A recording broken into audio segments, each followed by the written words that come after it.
Hello friends आप screen पे देख रहे हैं एक व्यक्ति के सामने इतना सारा भोजन रखा है और उसके हाथ में भी भोजन है। जाहिर है व्यक्ति ज़्यादा खाएगा ज़्यादा मोटा हो जाएगा। फ्रेंड्स मैं यहाँ पे एक यूनिक सेंटेंस पैटर्न की बात कर रहा हूँ। लिखा है यूनिक सेंटेंस पैटर्न। ये क्या पैटर्न है तो देखिए with example. Unique sentence pattern friends, जब कभी आपके सामने दो सेंटेंस ऐसे आ जाएं जो ज़्यादा से शुरू होकर गै पे ख़त्म होंगे, ज़्यादा से शुरू होकर गै पे ख़त्म, दो सेंटेंस, दोनों सेंटेंस ज़्यादा से शुरू होंगे गै पे ख़त्म हो जाएंगे। जब कभी ऐसा सेंटेंस सामने आएगा जाहिर है हम रिकॉग्निशन पे जाएंगे और जब हम इन दोनों वाक्यों के एंड में गै शब्द देखते हैं तो हमारे माइंड में आता है कि ये फ्यूचर इंडेफिनिट टेंस है और उसके हेल्पिंग ऑफ शैल और विल होते हैं। जाहिर है आप इनकी इंग्लिश जब बनाओगे तो इसमें शैल विल का यूज़ करोगे और वो गलत हो जाएगा। तो फिर इस तरह के सेंटेंस की इंग्लिश कैसे बने, ये यूनिक है, इसलिए इसको मैंने कहा है यूनिक सेंटेंस पैटर्न। तो देखिए जब कभी दो सेंटेंस ज़्यादा से शुरू होकर गै पे ख़त्म हो, ज़्यादा से शुरू होकर गै पे ख़त्म हो, ऐसे सेंटेंस की इंग्लिश बनाने के लिए दो कॉम्परेटिव वर्ड यूज़ किए जाएंगे। एग्जाम्पल देखिए, द मोर यू ईट, ये मोर कॉम्परेटिव डिग्री है। द फैटर यू बिकम, ये भी कॉम्परेटिव डिग्री है। कॉम्परेटिव डिग्री की जो मेन पहचान होती है वो होती है मोर या ई आर। 99% ऐसा होता है, कहीं कहीं मोर भी नहीं आता, ई आर भी नहीं आता। ये सारी चीज़ फिर हम जो ग्रामर का टॉपिक पढ़ाएंगे डिग्री, उसमें फिर इसको हम क्लियर करेंगे।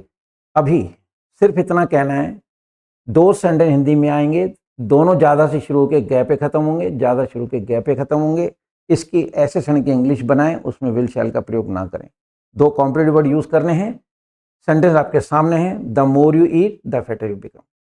आप कहेंगे कि सर हमने डिग्री पढ़ा है और उसमें डिग्री के अंदर सुपरलेटिव डिग्री के पहले द लगाया जाता है, टॉल, टॉलर, टॉलेस्ट।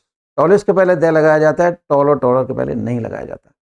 लेकिन मैंने कहा ना कि यूनिक पैटर्न है और कॉम्पिटिटिव एग्जाम में इसी तरह से बारीक चीज़ें पूछी जाएंगी जो अधिकतर के नॉलेज में नहीं होती हैं, एंड वो he will get 0।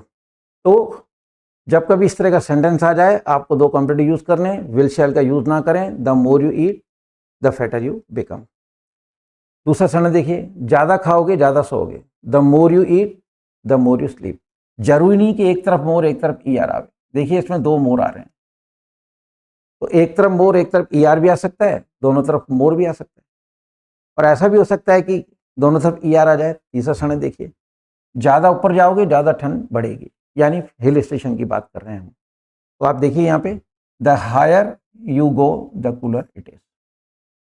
Friends, tall, taller, tallest, positive degree comparative degree के पहले द नहीं लगता है। लेकिन अगर एक सेंटेंस में दो कॉम्परेटिव यूज किए जा रहे हैं तो दोनों के पहले द आर्टिकल लगेगा। ये स्ट्रक्चर आप ध्यान में रखें और इसी तरह के सेंटेंस आपसे कॉम्पिटिटिव एग्जाम्स में इंग्लिश के पेपर में पूछे जाएंगे।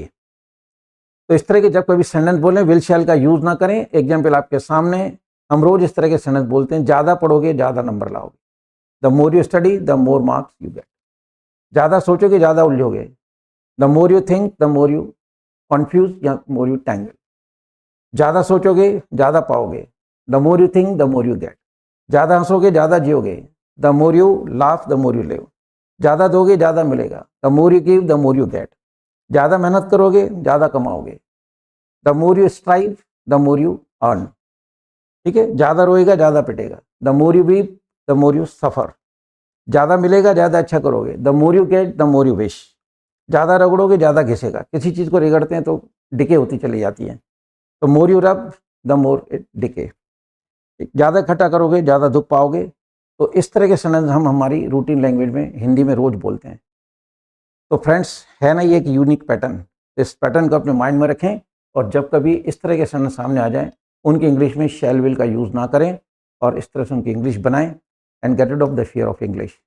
तो फ्रेंड्स, मेरे वीडियो देखते रहिए, कॉन्सेप्ट को क्लियर करते रहिए और धीरे धीरे सच्चाई की ओर चलिए, ताकि आप समय आए जब कभी आपको इंग्लिश बोलना हो, लिखना हो, पढ़ना हो, समझना हो और कॉम्पिटिटिव एग्जाम्स में क्वेश्चंस अटेम्प्ट करने हो तो आप अप टू द मार्क सब जगह काम कर पाएँ।